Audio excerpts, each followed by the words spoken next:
তো হ্যালো বন্ধুরা, সকাল সকাল আমাকে যদি এরকমভাবে দানা কলা খাওয়ানো হয় তাহলে আমার কি খাওয়ানো উচিত বন্ধুরা?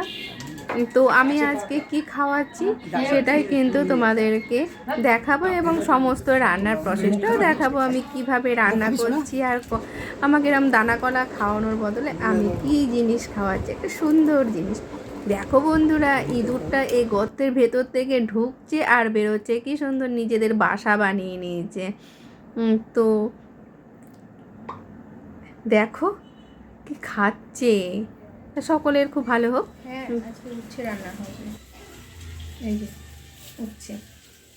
তো হ্যাঁ বন্ধুরা, উচ্ছের নাম শুনলে প্রত্যেকের মনে একটা ভয়, একটা আতঙ্ক এরকম সৃষ্টি হয় যে উচ্ছে এটা আজকের খেতে হবে। তো আমার ঘরেও একই অবস্থা এই উচ্ছে নিয়ে, কিন্তু উচ্ছেটা যদি আমরা এভাবে রান্না করি তাহলে পরে কিন্তু সকলেই হাসি মুখে খেয়ে নেবে। তো কীভাবে আমি উচ্ছেটা রান্না করি চলো দেখাই।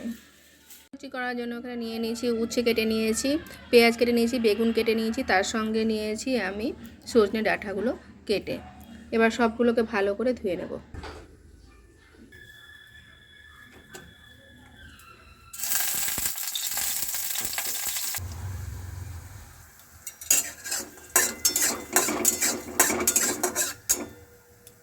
উচ্ছেটাকে ভালোভাবে লাল লাল করে ভেজে নেব।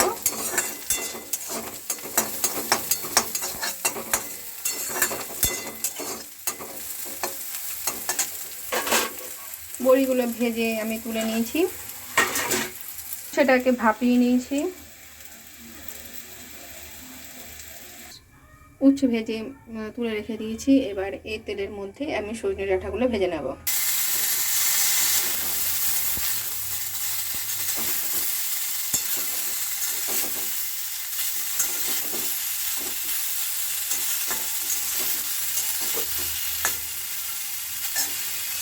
এভাবে সজনে ডাঁটাটাকে কিছুক্ষণ নাড়াচাড়া করে ভেজে নেব।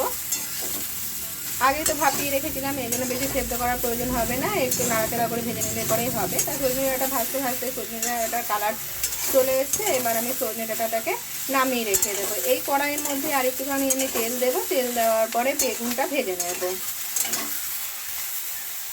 ডাঁটাগুলো আমি নামিয়ে রেখে দিয়েছি, আর ওই কড়াইয়ের মধ্যে আমি আরেকটু সরষের তেল দিয়ে নিয়েছি। দিয়ে এবার বেগুন আর পেঁয়াজটা ভালোভাবে ভেজে নেব।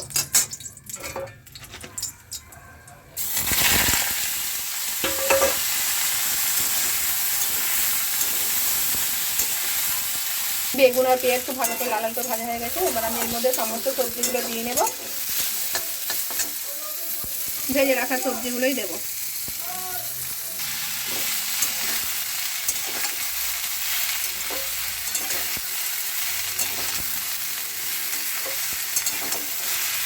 এবার সবজিগুলো দেওয়ার পরে পরিমাণ মতো নুন আর হলুদ দিয়ে দেব। দিয়ে দিলাম নুন।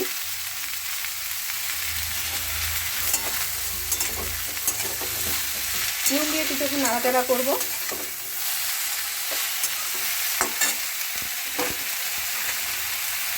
এবার দেবো হলুদ গুঁড়ো।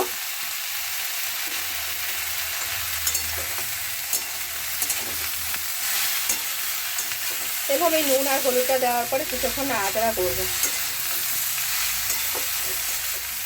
আর আমি এখানে যেহেতু গুঁড়ো সর্ষে ব্যবহার করবো, এই জন্য উষ্ণ গরম জলের মধ্যে 1 চিমটে নুন দেওয়ার পরে সর্ষে গুঁড়ো দিয়ে আমি পেস্টটা বানিয়ে রেখেছি।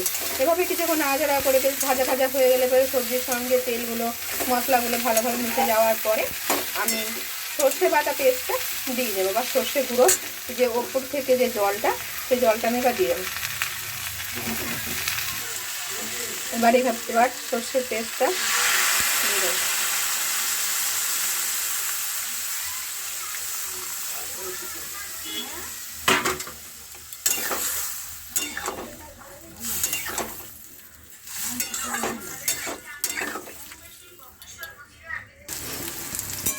এদিকে কড়াইয়ের মধ্যে ফোড়ন দিয়ে নিয়েছি কালো জিরে, তার মধ্যে আলু দিয়ে আলুগুলো ভেজে নিয়েছি। আলুগুলো ভালোভাবে লাল লাল করে ভাজার পরে আমি কেটে সবজির মধ্যে আলুগুলো দিয়ে দেবো।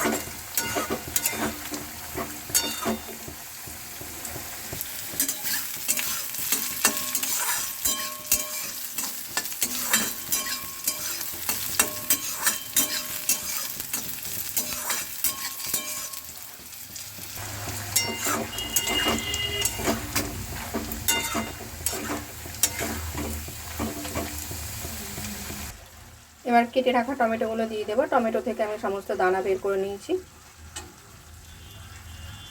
এই যে দানাগুলো ফেলে দিয়েছি। নুনটা টেস্ট করে দেখলাম, নুনটা কম হয়েছে, আর একটু নুন দিয়ে দিয়েছি। এবার আমি একটু পরিমাণ মতো চিনি দিয়ে দেবো, দিয়ে ভালোভাবে নাড়িয়ে নেব।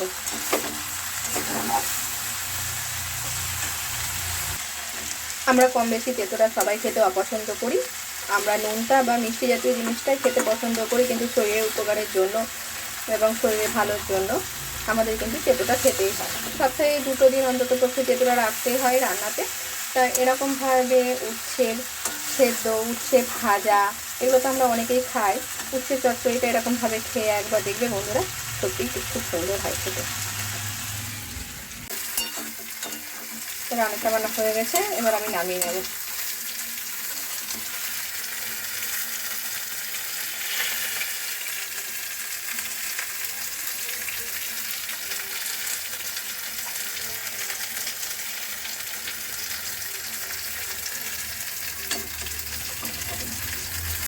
তো আমার তো উচ্ছে রান্না কমপ্লিট।